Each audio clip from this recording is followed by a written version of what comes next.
दुनिया में खुद को आतंक का शिकार बताने वाले और दाने दाने के लिए कटोरा लेकर घूमने वाले पाकिस्तान की एक बार फिर पोल खुल गई है। न्यूज़ 18 इंडिया के पास एक ऐसा वीडियो है जिसमें पीओके यानी पाक अधिकृत कश्मीर में आतंक की फैक्ट्री का पर्दाफाश हुआ है। इस वीडियो में लश्कर के एक कमांडर और लॉन्च पैड की तस्वीरें हैं। बताया गया है कि इसी तरह के लॉन्च पैड के जरिए जम्मू कश्मीर में खून खराबे के लिए आतंकियों की एंट्री कराई जाती है। आतंकियों के लॉन्च पैड की ये जो तस्वीर आप अपने टीवी स्क्रीन पर देख रहे हैं वो पाकिस्तान अधिकृत कश्मीर की है। पथरीली राह और पेड़ों से घिरा इलाका कोटली जिले के बराली गांव का है। बताया गया कि लश्कर-ए-तैयबा के कमांडर हाजी आरिफ का आतंकी ठिकाना है। हाजी आरिफ ने ही आतंकियों के इस लॉन्च पैड को तैयार किया है। आतंक की ट्रेनिंग पूरी होने के बाद ऐसे ही लॉन्च पैड के जरिए जम्मू कश्मीर में आतंकवादियों की घुसपैठ कराई जाती है। ये इलाका न केवल पहाड़ी है बल्कि चढ़ाई वाला भी है। इसी वजह से वीडियो बनाने वाले आतंकी की सांसें पथरीली राह पर चलते हुए इस तरह चढ़ जाती हैं कि वो हांफने लगता है।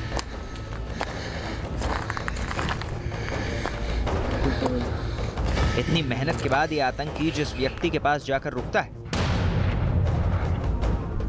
उसे देखने के बाद आपको यकीन हो जाएगा कि आतंकियों का लॉन्च पैड तो है ही, साथ ही लश्कर के खूंखार कमांडर हाजी आरिफ का ठिकाना भी है।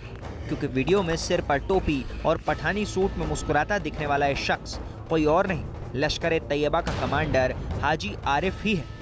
पीओके के बराली गांव में आतंकी हाजी आरिफ जिस तरह खुलेआम घूम रहा है उससे पाकिस्तान के दावे की कलई खुल जाती है। असल में जम्मू कश्मीर की सीमा पर पाकिस्तान की घुसपैठ की हर कोशिश नाकाम हो रही है।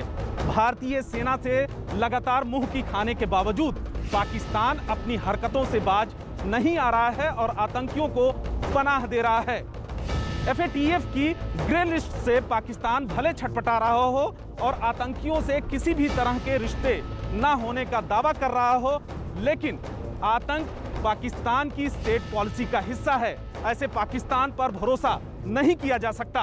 आतंकी हाजी आरिफ के ठिकाने की तस्वीर पाकिस्तान के रवैये का एकलौता सबूत नहीं। खुफिया एजेंसियों को मिली जानकारी के मुताबिक अखनूर से बारामूला सेक्टर के बीच LOC के आसपास पाकिस्तान के कब्जे वाले कश्मीर में 1 या 2 नहीं बल्कि 6 लॉन्च पैड मौजूद हैं। ये लॉन्च पैड बराली के अलावा सेंशा, कहूटा, बिम्बर, केल और हलन शुमाली में है। इसके अलावा लश्कर के 4-5 आतंकी एक अज्ञात लश्कर कमांडर के साथ पीओके के मंडी पुलिस स्टेशन के तहत आने वाले बट्टा हाला गांव में कैंप कर रहे हैं। ये लोग कश्मीर में घुसपैठ के लिए मौका की तलाश में हैं। खुफिया एजेंसियों को मिले एक और इनपुट के मुताबिक 2 से 3 लश्कर आतंकी एक डिविजनल कमांडर के साथ फॉरवर्ड कहूटा इलाके में शाहपुर इलाके में घुसपैठ के लिए रेकी कर रहे हैं। खुफिया एजेंसियों को यह भी पता चला है कि एक कमांडर के साथ लश्कर के 2-3 आतंकी पीओके के कचरबंद लॉन्च पैड से बालावाली ढोक इलाके में पहुंचे हैं।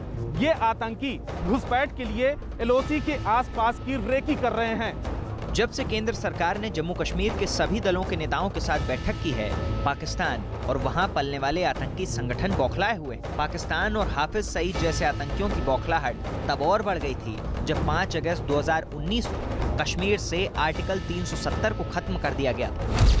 बदले माहौल में लश्कर-ए-तैयबा ने कश्मीर में आतंक फैलाने के लिए पूरी ताकत झोंक दी। लश्कर के आतंकी घाटी में TRF यानी कि द रेजिस्टेंट फ्रंट और PAFF यानी कि पीपल्स एंटी फासिस्ट फ्रंट नाम से ऑपरेट करने लगे। ऐसे में सुरक्षा बल ने जम्मू कश्मीर में मुस्तैदी बढ़ा दी और आतंकियों के खात्मे के अभियान ऑपरेशन ऑल आउट ने जोर पकड़ लिया। नतीजा ये हुआ कि 5 अगस्त 2019 से 11 जून 2021 तक के आंकड़ों के मुताबिक जम्मू कश्मीर में अकेले लश्कर के 88 आतंकी मारे जा चुके हैं। इनमें 72 लोकल और 16 पाकिस्तानी आतंकी थे। जम्मू कश्मीर के बदलते हालात से पाकिस्तान और आतंकी संगठनों की बौखलाहट समझी जा सकती है। खास करके लश्कर-ए-तैयबा इसे नहीं पचा पा रहा है। यही वजह है कि आर्टिकल 370 हटने के बाद से लश्कर ने नए सिरे से आतंकियों की भर्ती का अभियान शुरू किया है। बताया गया है कि 11 जून 2021 से लेकर अब तक लश्कर ने 101 आतंकी भर्ती किए हैं, लेकिन जो आतंकी सरहद पार कर भारत आने की कोशिश कर रहा है उन्हें सुरक्षा बल जन्नत की सैर पर भेज रहे हैं। जम्मू में ड्रोन दिखने का सिलसिला लगातार जारी है। सबसे पहले 24 घंटे के भीतर 2 बार ड्रोन दिखे, उसके बाद बीती रात 3 बार ये दिखे। सुरक्षा बलों की सतर्कता ने इस बड़े खतरे को तो टाल दिया है, लेकिन इसके बाद एक सघन तलाशी अभियान शुरू कर दिया गया है कालूचक और आसपास के इलाकों में। जम्मू के इलाके में तैनात सुरक्षा बल की आंखों से नींद गायब है और संगीन लेकर आसमान पर टकटकी लगाए भारतीय फौजियों ने 72 घंटे से पलक तक नहीं झपकाई, क्योंकि इन 72 घंटों के दौरान 3 बार ड्रोन नजर आ चुके हैं। बल्कि महज 24 घंटे के भीतर 2 बार में 5 ड्रोन दिख चुके हैं, जो किसी प्रेत के साए की तरह आते हैं और फिर अंधेरे में ही कहीं लापता हो जाते हैं। जम्मू के मिलिट्री स्टेशन के नजदीक एक बार फिर संदिग्ध ड्रोन नजर आए और ड्रोन के दिखते ही पूरे इलाके में अलर्ट जारी कर दिया गया है। 2 दिन पहले ही रविवार सुबह जम्मू के वायुसेना के टेक्निकल एयरपोर्ट के पास ड्रोन से अटैक हुआ था और उसकी जांच जारी है। ताजा जानकारी के मुताबिक सोमवार देर रात जम्मू के मिलिट्री स्टेशन पर कई और संदिग्ध ड्रोन देखे गए। ये ड्रोन जम्मू के 3 अलग अलग स्थानों पर आधी रात के बाद करीब 1:30 से लेकर सुबह 4:30 बजे के बीच देखे गए। सूत्रों के मुताबिक ये ड्रोन कुंजवानी, रत्नुचक और कालूचक इलाके के पास नजर आए और कुछ देर बाद ही अंधेरे में लापता हो गए। सूत्रों के मुताबिक ड्रोन काफी ऊंचाई पर उड़ रहा था और उसमें सफेद लाइट जल रही थी। ड्रोन हमलों के खतरे को देखते हुए तमाम सैनिक ठिकानों पर एंटी ड्रोन गन समेत कमांडो तैनात कर दिए गए हैं। खतरे को देखते हुए किसी भी जगह ड्रोन उड़ता देख जवाबी कार्रवाई करने के आदेश दे दिए गए हैं। इसके अलावा सभी सेना मुख्यालयों, यूनिटों, कैंपों में जवानों को अलर्ट कर दिया गया है। थ्रेट बहुत सीरियस थ्रेट है, ये टेक्नोलॉजिकल थ्रेट है। इसको टेक्नोलॉजी के थ्रू भी हम लोग रिस्पॉन्स करेंगे और उसमें हम लोग काफ़ी डिप्लॉयमेंट कर लिए। देखे होंगे जैसा एक जल के एरिया में एक ड्रोन फ्लाई कर रहा था, उसको पुलिस ने जब्त कर लिया, एफआईआर लॉन्च किया, उसमें कार्रवाई कर रहे हैं हम लोग। 2 दिन से लगातार 2 ड्रोन वारदात से सुरक्षा को खतरा तो है ही, ये एक बड़ी चुनौती भी है। लिहाजा सेना पूरी तरह से अलर्ट है और हर संभव कोशिश की जा रही है। उधर कालूचक मिलिट्री स्टेशन की घटना को लेकर सोमवार को पुलिस ने कुंजवानी, पुरमंडल मोड़, बाड़ी ब्राह्मणा, रत्नुचक, नेशनल हाईवे आदि पर वाहनों को रोककर तलाशी अभियान चलाया। पुलिस और सेना ने मिलकर इन तमाम जगहों पर तलाशी अभियान चलाया है। उधर गृह मंत्रालय ने जम्मू वायुसेना स्टेशन हमले का मामला राष्ट्रीय जांच एजेंसी को सौंप दिया है। इस बीच एसीपी संजय दत्त के नेतृत्व में दिल्ली पुलिस की स्पेशल सेल की टीम जम्मू एयरफोर्स स्टेशन पर पहुंच गई। ये टीम वहां फॉरेंसिक और बैलिस्टिक मामलों पर काम करेगी। बता दें कि जम्मू एयरबेस पर हुए ड्रोन हमले से जुड़े कई चौंकाने वाले खुलासे भी हुए हैं। अब तक की जांच में यह बात साफ हो गई है कि रविवार को हुए धमाके में हाई ग्रेड एक्सप्लोसिव का इस्तेमाल किया गया, जो आरडीएक्स या टीएनटी हो सकता है। अब तक की जांच में पता चला है कि हमले में इस्तेमाल ड्रोन को सीमा पार से ऑपरेट किया जा रहा था। बताया जा रहा है कि ड्रोन में लगभग 500 ग्राम विस्फोटक का इस्तेमाल किया गया था। दोनों ब्लास्ट एक जैसे थे। जांच में यह भी पता चला है कि दोनों ड्रोन अपना निशाना चूक गए थे, इसीलिए एयरफोर्स स्टेशन पर कोई नुकसान नहीं हुआ। इस बीच जम्मू एयरफोर्स स्टेशन पर हुए ड्रोन हमले के सिलसिले में एक चौंकाने वाली बात सामने आई है। सूत्रों से पता चला है कि जम्मू एयरफोर्स स्टेशन पर हुए ड्रोन हमले के पीछे पाकिस्तान की पनाह में पल रहे लश्कर-ए-तैयबा का हाथ हो सकता है। सुरक्षा एजेंसियों को जो इनपुट मिले हैं उसके अनुसार सीमा पार बैठी पाकिस्तानी खुफिया एजेंसी आईएसआई और पाक सेना के कुछ बड़े अधिकारियों की मदद से लश्कर-ए-तैयबा ने इस ड्रोन हमले को अंजाम दिया है। सिक्योरिटी फोर्सेस बहुत कुछ ड्रोन्स को रोका है। आने अंदर जो भी ड्रोन भारत के जमीन के अंदर दिखता है उसको ब्लास्ट किया है, बहुत जगह उसको डिस्ट्रॉय भी किया है। आने वाले दिन में और ये काम और जोर से काम करेंगे।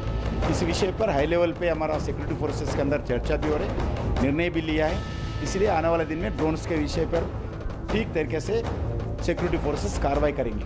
अब तक की तफ्तीश में एनआईए और सेना के जांचकर्ताओं को महसूस हुआ है कि एयरफोर्स स्टेशन को गूगल अर्थ पर आसानी से देखा जा सकता है, इसलिए इलाके की रेकी करने का भी कोई मतलब नहीं है। लिहाजा इस बात की संभावना कम हो गई है कि आतंकियों ने इस इलाके की रेकी की होगी। जम्मू धमाके की जांच अलग अलग एजेंसियों ने शुरू कर दी है, जिसमें एनआईए भी शामिल है। गृह मंत्रालय को रिपोर्ट भेजी जा चुकी है, रक्षा मंत्रालय में भी इसकी जानकारी दी जा चुकी है और प्रारंभिक जानकारी जो मिली है उसके मुताबिक आरडीएक्स का इस्तेमाल इस धमाके में हुआ था। जम्मू एयरपोर्ट पर एयरफोर्स के टेक्निकल एरिया पर 2 दिन पहले हुए ड्रोन हमले के बाद ही भारत ने संयुक्त राष्ट्र में आतंकियों द्वारा ड्रोन के इस्तेमाल का मामला उठाया है। संयुक्त राष्ट्र में आंतरिक सुरक्षा मामलों के विशेष सचिव वीएसके कौमुदी ने कहा, हथियारों की तस्करी, इंटेलिजेंस कलेक्शन और टारगेट पर हमले के लिए आतंकियों का ड्रोन का इस्तेमाल करना पूरी दुनिया के लिए खतरे की बात है और आतंकी हमले के लिए ड्रोन का हथियार की तरह इस्तेमाल करना उससे भी ज्यादा खतरनाक। लिहाजा दुनिया के तमाम देशों को इस पर ध्यान देने की जरूरत है।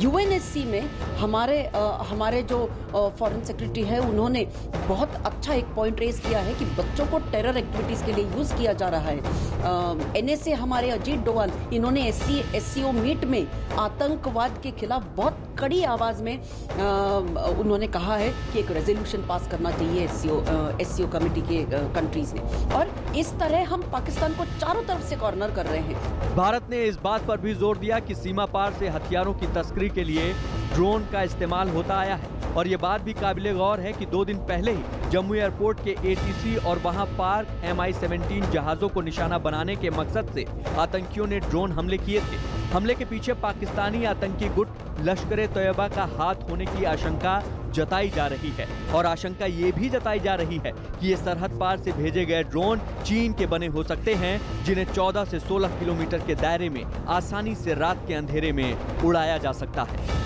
भारत ने जिस तरीके से ड्रोन का मुद्दा संयुक्त राष्ट्र में उठाया है, साफ संकेत दुनिया को दे दिया है कि इस तरीके के हमले को लेकर दुनिया को सतर्क रहने की जरूरत है, और साथ ही साथ भारत ने ये भी संकेत दिए हैं कि ड्रोन की इस तरह के हमले के खिलाफ कार्रवाई करने को आजाद है। उत्तर प्रदेश के धर्मांतरण मामले में ATF ने जहरीले कोड का सनसनीखेज खुलासा किया है। यूपी ATF ने जहरीले कोड का इस्तेमाल करने वाले लोगों को गिरफ्तार भी किया। अब तक 5 गिरफ्तारियां की गई हैं। कोड के जरिए मूक बधिर बच्चों को ये निशाना बनाते थे। यूपी ATF ने ऐसे 7 कोड बरामद किए हैं, जिसमें 6 कोड डिकोड कर अवैध धर्मांतरण के हथियार को बेनकाब कर दिया है। ATF की जांच जैसे जैसे आगे बढ़ रही है, नई नई साजिशें सामने आ रही हैं, और इन साजिशों के पीछे सक्रिय कई चेहरे और धर्मांतरण गिरोह को चलाने वाले मास्टरमाइंड बेनकाब हो चुके हैं। इन्हीं में से एक है मोहम्मद उमर गौतम। उमर गौतम की गिरफ्तारी के बाद ATS को जो जानकारियां मिली, उसने जांच एजेंसी को भी हैरान कर दिया। अब तक मिली जानकारी के मुताबिक उमर गौतम के निशाने पर मूक बधिर बच्चे थे। गिरोह के सदस्य मूक बधिर बच्चों से संवाद के लिए साइन लैंग्वेज का इस्तेमाल करते थे, और इन्हें अपनी साजिश में फंसाने के लिए इनके पास हथियार के रूप में 7 कोडवर्ड थे। मूक बधिरों से संवाद की भाषा साइन लैंग्वेज में कोडवर्ड के जरिए उमर गौतम का गिरोह बच्चों के कोमल मन को बरगलाने का काम करता था। इसमें धर्मांतरण के बाद जो है उनको ब्रेन वॉश इसलिए भी करते थे कि ब्रेन वॉश करने के बाद जो है उन्हीं को आगे बढ़ाकर विद इन दी मूक बधिर कम्युनिटी और भी लोगों को जो है इसके लिए वो लोग प्रोत्साहित कर सकें, उसको आगे बढ़ा सकें, उनको जो है इसके लिए कोड का इस्तेमाल करते थे। ATS जो है अभी काफ़ी गंभीरता से अब तो काफ़ी जांच पड़ताल हो गई है। मोहम्मद उमर गौतम के गिरोह के काम का तरीका अब सामने आने लगा है। बताया गया कि उमर गौतम का गिरोह कुछ स्कूलों में सक्रिय था। इसके अलावा मूक बधिर बच्चों के लिए साइन लैंग्वेज में बने वीडियो YouTube पर अपलोड किए जाते थे। अगर कोई उस वीडियो को लाइक करता था तो उसको कोड वर्ड में उस वीडियो के चैट बॉक्स में अल्लाह के बंदे उर्दू में लिखा जाता था। इसके बाद यहीं से जहरीले कोड वर्ड का खेल शुरू हो जाता था। अब तक ATS ने जो 7 कोड वर्ड का पता लगाया है, उनमें से 6 को डिकोड कर लिया गया है। बताया गया कि इन 6 कोडवर्ड में पहला है revert back to Islam programme, यानी कि धर्म परिवर्तन करवाने की प्लानिंग। छात्रों को इसी कोड के साथ बातचीत कर धर्मांतरण की तरफ ले जाया जाता था। दूसरा कोडवर्ड है मुतक्की, जिसका मतलब बताया गया है हक और सच की तलाश करना। इसको बार बार बोलकर बच्चों और दूसरे लोगों में बातचीत के लिए इस्तेमाल किया जाता था। तीसरा कोडवर्ड है सलात। ये शब्द नमाज के लिए कहा जाता था।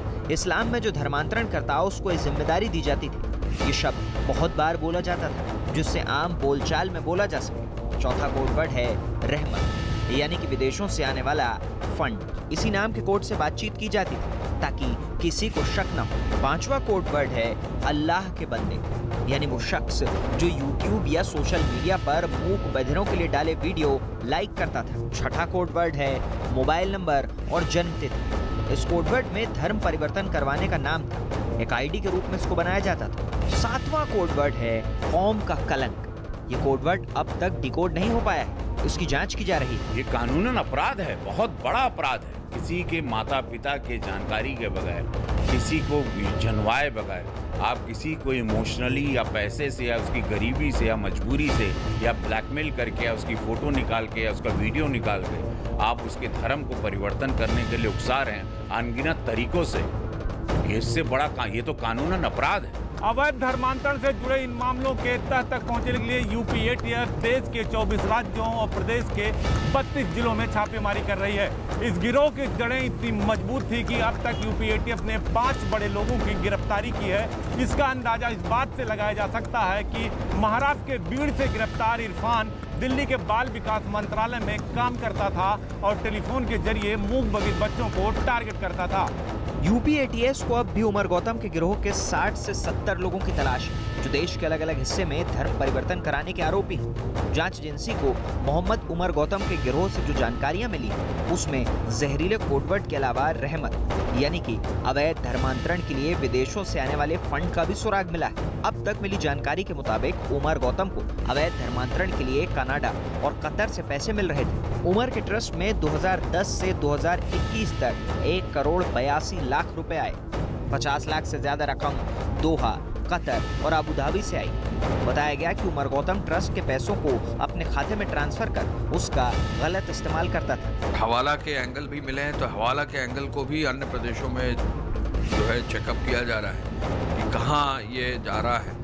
लगभग 1.5-2 करोड़ रुपए का हवाला का ट्रांजैक्शन तो निकल आया है। बाकी सेंट्रल एजेंसीज को रडार पर कुछ भी आता है तो वो अपनी कार्रवाई अपने हिसाब से कानून जो है करते हैं। हम लोग उनको सहयोग जो भी जहाँ भी जो भी मांगेगा वो देंगे और ले भी रहे हैं सहयोग उनसे, क्योंकि कई प्रदेशों का मामला जुड़ा है और कई लोगों से जुड़ा हुआ है, इंटरनेशनल बॉर्डर से भी जो है जुड़ा हुआ है। अवैध धर्मांतरण के मुद्दे पर जैसे जैसे जांच आगे बढ़ रही है बड़े बड़े खुलासे हो रहे हैं। हालात की गंभीरता को भांपकर यूपी की योगी सरकार भी इस मामले में किसी तरह की नरमी बरतने के मूड में नहीं है। बीती रात मुख्यमंत्री योगी आदित्यनाथ ने भी एटीएस और एसटीएफ के अधिकारियों के साथ बड़ी बैठक की। मीटिंग में सीएम ने जांच एजेंसियों से इस मामले में सख्त कार्रवाई करने के निर्देश दिए हैं। अवैध धर्मांतरण का मुद्दा देश के लिए गंभीर समस्या बन गया है। कश्मीर से लेकर केरल तक कैसे मामले ध्यान खींचते रहे। कई सरकारों ने धर्मांतरण को लेकर कानून भी बनाए हैं, लेकिन उसके बावजूद धर्मांतरण रुकने का नाम नहीं ले रहा है। ऐसे में सरकारों को अभी और सख्त कदम भी उठाने पड़ेंगे।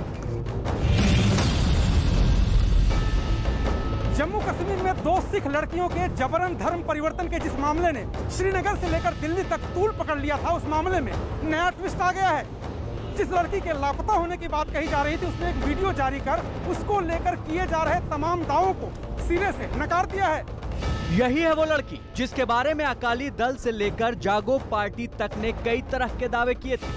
बंदूक के बल पर अपहरण कर जबरन निकाह के आरोप लगाकर इन सियासी दलों ने दिल्ली से लेकर श्रीनगर तक विरोध प्रदर्शन किया था। लेकिन इस मामले ने जब देश भर में तूल पकड़ना शुरू किया तो इस लड़की ने एक वीडियो बनाकर जारी कर दिया। जैसा कि आप लोग देख रहे हैं 2-3 दिन से एक वीडियो वायरल हो रहा है जिसमें सिख कम्युनिटी कह रही है कि हमारी 2 बच्चियां दनमीत और मनमीत मिसिंग हैं। जिसमें मनमीत को तो ये वो बोल रहे हैं कि उन्होंने मनमीत को रिकवर कर लिया है और दनमीत जो है दनमीत स्टिल मिसिंग है। अभी भी दनमीत को हमें दिया जाए। और उनकी जो स्टेटमेंट हुई है वो गन पॉइंट पे हुई है, बल्कि ऐसा कुछ भी नहीं है। दनमीत मैं हूँ, मेरा मसला आज का नहीं है। मैं 2012 में कन्वर्टेड हुई हूँ। 2014 में मेरे निकाह हुए हैं मेरे बैचमेट मुजफ्फर के साथ, जो मेरी उसकी रजामंदी से हुई है। उसके बाद 6 जून 2021 में अपने घर से निकली। मैंने अपने घर में कॉल भी किया कि मैं अपनी मर्जी से निकली हूँ, मुझे ढूंढना नहीं। पहली नजर में वीडियो बनाने का मकसद इस मुद्दे पर जारी विवाद को रोकना और सच से दुनिया को वाकिफ कराना लगता है। लेकिन ये वीडियो स्वेच्छा से रिकॉर्ड किया गया या किसी के दबाव में? वीडियो में किए गए दावे सच हैं या झूठ, इसकी पुष्टि न्यूज़ 18 नहीं करता है। लेकिन इस लड़की ने जो दावे किए हैं अगर वो सच है तो ये मामला वैसा नहीं है जैसा अब तक बताया जा रहा था। दनमीत का दावा है कि उसने 2012 में ही धर्म बदल लिया था और 2014 में उसकी मर्जी से उसके साथ पढ़ने वाले लड़के के साथ निकाह हुआ। इसके हाईकोर्ट के दस्तावेज उसके पास मौजूद हैं, लेकिन इसके बावजूद उसके घर वाले और उसके समुदाय के लोग इसे मानने को तैयार नहीं हुए। पुलिस ने एक बार फिर जब उसकी मर्जी के खिलाफ उसके घर वालों को सौंप दिया तो उस पर अपना फैसला बदलने के लिए दबाव डाला जाने लगा। और उसके बाद ही नेक्स्ट डे 7 को मेरी फैमिली मुझे यहाँ से जम्मू ले गई। और जम्मू जाते ही क्या हुआ, जम्मू जाते ही वो लोग मुझे पंजाब ले गए। पंजाब में मेरे को अलग अलग फेडरेशंस मिलने आ रहे थे, वो मेरे को ब्रेन वॉश कर रहे थे। वो वहाँ पर मेरे को ये समझा रहे थे कि आप जो स्टेटमेंट है वो अगेंस्ट देना, लड़के के फेवर में नहीं देना। मैं वहाँ पर भी सबको यही बोल रही थी कि लड़के ने मेरे को कोई किडनैप नहीं किया है, मैं अपनी मर्जी से आई हुई हूँ। हमारे पास हाई कोर्ट के डॉक्यूमेंट्स हैं, आप वो देख सकते हो। लड़के के ऊपर जो भी एक्ट्स लगे हैं वो बेसलेस हैं, फॉल्स हैं, क्योंकि ये सब मेरी रजामंदी से हुआ है। गनमीत अब लोगों से अपील कर रही है कि इस मामले को न तो अल्पसंख्यक समुदाय से जोड़ा जाए और न ही इसे सियासी रंग दिया जाए। लेकिन इस वीडियो के सामने आने के बाद इसमें किए गए दावों पर भी सवाल उठने लगे हैं। अकाली दल के नेता मनजिंदर सिंह सिरसा ने गनमीत के साथ एक और लड़की के अपहरण और जबरन धर्म परिवर्तन का आरोप लगाया था। सिरसा आज दोपहर बाद उस लड़की को उसके परिवार के साथ लेकर दिल्ली लौटे तो सिख समुदाय के लोग बड़ी संख्या में उनका स्वागत करने एयरपोर्ट पहुंच गए। एयरपोर्ट पर ही सिरसा ने गनमीत के दावे वाले वीडियो पर सवाल खड़े किए और दावा किया कि जल्द ही गनमीत भी अपने घर लौटेगी। हमारी दूसरी बेटी गनमीत कौर, उसके भाई ने भी आज दिन में हमारे साथ मिलकर, मैंने वो वीडियो अपने फेसबुक पे शेयर की है, उसने बताया कि कैसे गनमीत कौर को भी डराया धमकाया जा रहा था, लेकिन ऐसी धमकियों के बावजूद उनका परिवार आज भी खड़ा है। हम अपने लोगों को और आप सबको ये आश्वासन दिलाते हैं, हम बेटी गनप्रीत कौर को भी हमारे परिवार की बेटी है। किसी भी सूरत के अंदर, किसी भी हाल के अंदर, चाहे धरती फट जाए, आसमान हिल जाए, लेकिन अपनी बेटी को किसी भी सूरत के अंदर किसी के पास इतना जाने नहीं देंगे। कश्मीर में लौटे इस परिवार के जहन में दिल्ली पहुंचने के बाद भी खौफ नजर आया। जिस लड़की को सिरसा दिल्ली साथ लेकर लौटे हैं, उसकी शादी अब अपने समुदाय में हो चुकी है। कश्मीर से दिल्ली वापसी के बाद लड़की का परिवार राहत की सांस लेता दिखा। जो भी हुआ था गलत हुआ था, अब जो भी हुआ हम सिरसा साहब के बहुत शुक्रगुजार है जो हमारे साथ साथ चले, तो हम वहाँ से आजाद हो गए। आगे से ऐसे नहीं होना चाहिए, ना होगा कभी। लड़की का वीडियो सामने आ जाने के बाद भी सिख समुदाय का गुस्सा शांत नहीं हुआ और इस मामले पर श्रीनगर से लेकर दिल्ली तक हलचल चलती रही। इस मामले को लेकर सिख संगठनों के एक प्रतिनिधिमंडल ने तो गृह राज्य मंत्री तक से मुलाकात कर ली। सिख समुदाय से जुड़े इस प्रतिनिधिमंडल ने केंद्रीय गृह मंत्री जी किशन रेड्डी से मुलाकात की और उन्हें एक ज्ञापन सौंपा।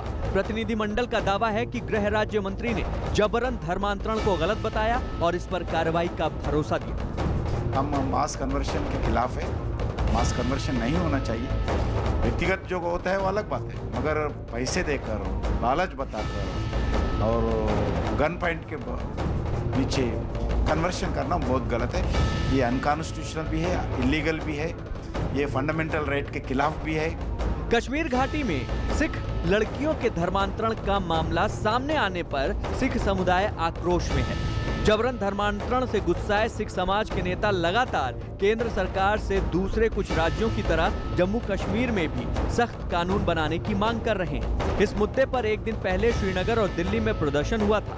एक दिन पहले अकाली दल के नेता मनजिंदर सिंह सिरसा ने जम्मू कश्मीर के उपराज्यपाल मनोज सिन्हा से मुलाकात कर एक ज्ञापन भी सौंपा था। एक तरफ लड़कियों के दावे हैं तो दूसरी तरफ सिख संगठन से जुड़े नेताओं के।